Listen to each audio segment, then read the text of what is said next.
غټې ګوتې په مقدار باندې دا به څنګه تېرېږي دی به دا څخه پوړیس لګوي لاس لګوي سي لاس به لګوي کله یوه کونډه رانیولې کله بله کونډه رانیسي ځکه دواړه طرف ته کونډې دي که نه شوق السعدانو ته ویلې کېدلی شي یو بوټی د هغې د ازغو په شان ته را کونډې به دې دواړه طرف ته ایسې لګېدلي نو کله یوه کونډه چې کوم دی هغه به دا رانیسي دا سړی به رانیسي دا به دې ځان را خلاصوي کله به زوړن شي ښکته زوړن به شي په دې خپه به ځان را ټینګ کړی کله په لاس باندې ځان را ټینګ کړی فلا یزال کذلک حتی یخلصا دقه شان دا مقابله به شروع کړي کله په یو وخت په ځان را ټینګ کړی په بل وخت په باندې کله په یو لاس کله په بل لاس باندې او دا خړپوسي به وي حتی یخلص تر دې چې ایسته به تېر شي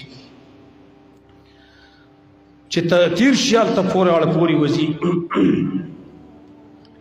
نو هلته به ودرېږي فاذا خلص وقف علیه کله چې پورې وځي دی په دې اور باندې هلته ودرېږي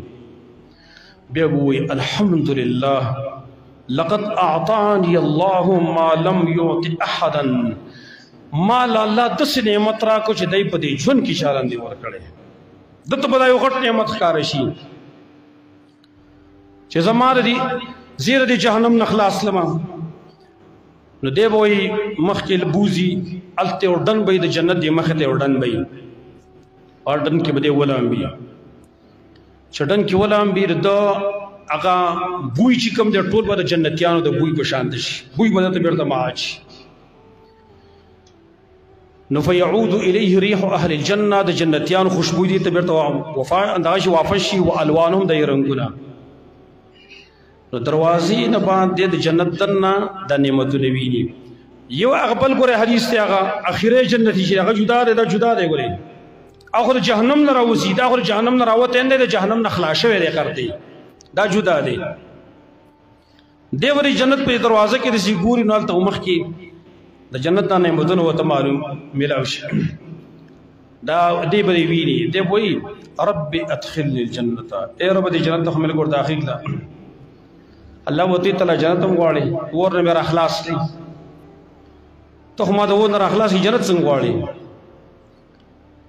نو بیا به دی وایي او یا الله بس جنت نه غواړم خو زما د ور په مابین کې یو پرده خو کېده کنه یو پرده خو قائم کنه لا اسمع حسیسها چې جهنم دا کشار مشار خو نه ورم کنه نو بس الله به دې جنت ور داخل کیلتا دې په نه پوي دې ور داخل کیلتا چې دې کله ور داخل شي نو دته په یو کور را پورته کلیش یو کور به د تر پورته کلیش دی به وایي چې دا مخکې مات سلیدل لکه چې دا خوب وراته ښکاري یو کور یو منزل به ورته راپورته کړی شي دی به وایي رب اعطني ذلك المنزل دغه کور نه دغه کور لاله راکړه الله وضيف فلعلك ان اعطيتكه تسال غيرها دا کور به درخ وګوره دی نور څه غواړي دی وایي چې نه لا وعزتك لا اسالك غيره قسم دې ستا په عزت باندې هیڅ نه غواړم دغه کور غواړم صرف نو الله رب العالمین به ورته وفرمایي چې بس ټیک شو دغه کور به درله درکړم خو ګوره نور څه به نه غواړي نو چې کله دې دغه کور ته ورشي او کور ته ور داخل شي نو دی به خاموش وي دی به یو بل کور ته راپورته کړلی شي چې بل کور ته راپورته کړلی شي نو دی به بیا د هغې سوال کوي الله وته دوی نور څه غواړي دا یو څو کرت مسلسل دا سوالونه به کوي یو کور راپورته کوي بل کور راپورته کوي د هغې سوال به کوي بیا به د بل سوال کوي بیا د بل سوال الله وته ته نور غواړي دا قسمونه به ورته کوي دا سلسله به دقه شته جاري اخره کې چې یو کور له ورکړي نو دی به خاموش پي الله رب العالمین به دوی فرمایي ما لک لا تسأل څه چل دی ته خو نور څه نه غواړې ولې ته نور څه ونه غوښتل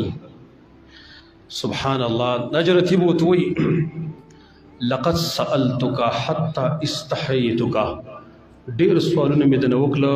وصل حیا را نور د نشم کولای ډېر څه مې دنه وغوښتل حیا او شرم راغی نور دنه څه وواړم واقسمت لك حتى استحييت قسمونه مې ته ډېر وکړو تر دې چې حیا را نور نشم کولای نو الله ورته وایي دا چې دا خبره کله وکړي الله ورته وایي الم ترضى ان اعطيك مثل الدنيا وعشرة اضعافها ته په دې خوشحالي کې چې دنیا عمر زیاده درکم او د هغې لس چنده د نور درکم دا به ورته وایي اتستهزئ بي وانت رب العزة یا الله ته ما پسې مسخرې کې او ته خو رب العزت یې ته خو عظیم الله به ما پسې مسخرې کې زه او لس چنده دنیا دا مال راکې دا ځای چې وایي کله راغی نو عبدالله ابن مسعود وخندل چا وتل ولې خاندئ ویل دې زده چې رسول الله صلی الله علیه وسلم راورسېد هغه هم وخندل وایي ته چې ولې خاندې نو هغه ورته ځکه خاندم چې حدیث کې دا دی نبی صلی الله علیه وسلم فرمایي زه ځکه خاندم فیضحک الرب الله به دې سړي ته وخاندي نو ځکه ما وخاندل عبدالله ابن مسعود ما د هغې د وجې نه ځکه وخاندل نو لس چنده د دې دنیا دا به ورته ورکړلی شي بیا به ته الله وایي زه خو په دې قادر یم چې تاله درکم مسخرې نه کوم زه قادر یم زه قادر یم چې تاله درکم نو دی به ورته وایي الحقني بالناس بس بیا ما د خلکو سره میلاو کړه چې کوم ملګري مې ده نه دي بلې جنت کې ما ورسره میلاو کړه نو الله به ورته وایي زه راشه بس ورشه فینطلق یرمل فی الجنه دی به ورته اخی چې په جنت کې به منډې وهي حتی اذا دنا من الناس رفع له قصر من ضره تر دې چې خلکو ته ورنږدې شي یو بنګله به د ملغلرې هغه ورته راپورته کړلی شي فیخر ساجدا وایي زه به سجده پرې وځي خلک دته به الله وایي سر پورته کا ولې سجده کې څه چل شوی دی او به ورته وایي چې هغه بنګله به دومره ښکلي دومره رڼاګانې پکې راښکاره شي دی به خیال دا وکړي چې دا چېرته زما رب دی هغه به وایي چې ما خو خپل رب ولیده او ورته رب نه دی دا خو ستا کور دی دا ستا هغه محل دی رب نه دی لا بیا ورته یو بله بنګله راښکاره شي نو هغه به داسې وي چې سره دا تیر چاپېره به سپینې په دې منځ کې به سوروالی وي غونډه تیر چاپېره سپینه منځ کې سوروالی دی نو دی به هغې ته یې څه سجده وکړي څوک ورته دا ولې سجده وکړه